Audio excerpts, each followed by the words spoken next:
Hello, this is mathjazz from Almost Cool. This is the fourth video in our series of videos on derivatives. Our topic today is the quotient rule. Here's the quotient rule. It says that the derivative of f divided by g is equal to g times the derivative of f minus f times the derivative of g all over the square of g. Now, as we've been saying before, the wrong derivative rule here, the wrong quotient rule would be that the derivative of f over g is equal to the derivative of f divided by the derivative of g. And again, the same reason why the product rule was not just the derivative of f times g is the derivative of f times the derivative of g. It came down to a problem of factoring the numerator of the expression. The same thing happens here. When we try and factor the numerator of our expression, we just don't get an expression that factors so that the derivative of f divided by g is the derivative of f divided by the derivative of g. So, we will now prove the correct quotient rule.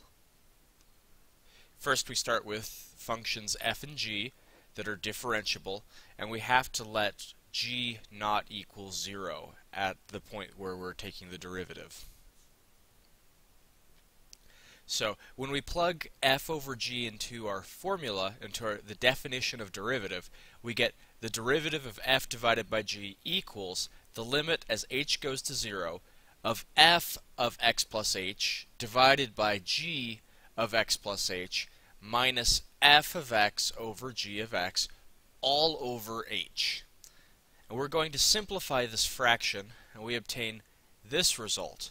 This is, we're going to combine the two fractions in the numerator, and then we're going to multiply by the reciprocal of h, which is 1 over h, and after we do all of that algebra, we end up with the limit as h goes to 0 of f of x plus h times g of x minus f of x times g of x plus h all over h g of x plus h g. And we're going to do the same trick we used for the product rule in that we're going to add a term to the numerator that will cancel because we're going to be adding a positive value and then its negative. And the special value that we use will allow us to simplify this expression.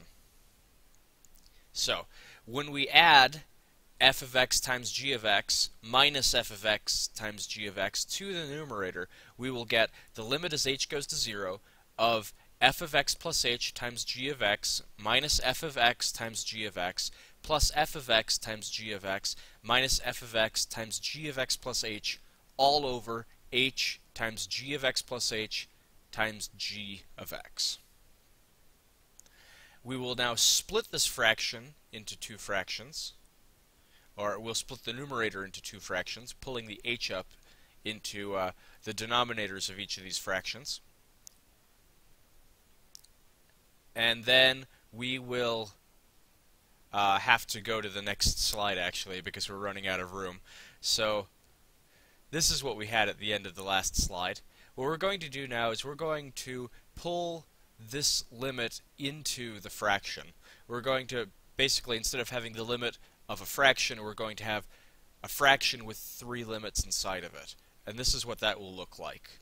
Notice that we're able to factor out g of x from the first fraction in the numerator and f of x from the second fraction in the numerator because both of those are constant with respect to h. They don't have h's in them, we can pull them out. And so from here, we have g of x times the definition of the derivative of f minus f of x times the definition of the derivative of g divided by the limit as h goes to 0 of g of x plus h times g of x. And since g is differentiable, g is continuous, so the limit as h goes to 0 of g of x plus h is just g of x. So when we evaluate all these limits, we will get the quotient rule, or the right-hand side of our quotient rule, which is g of x times f times the derivative of f of x minus f of x times the derivative of g of x all over the square of g of x. Thank you for watching this video. My email address is mathjazz9@gmail.com. Feel free to email suggestions on future topics for videos, or to ask questions, or to tell me about errors in the videos, or anything else. I hope that you're enjoying learning calculus, and I hope that you have a great day. Goodbye.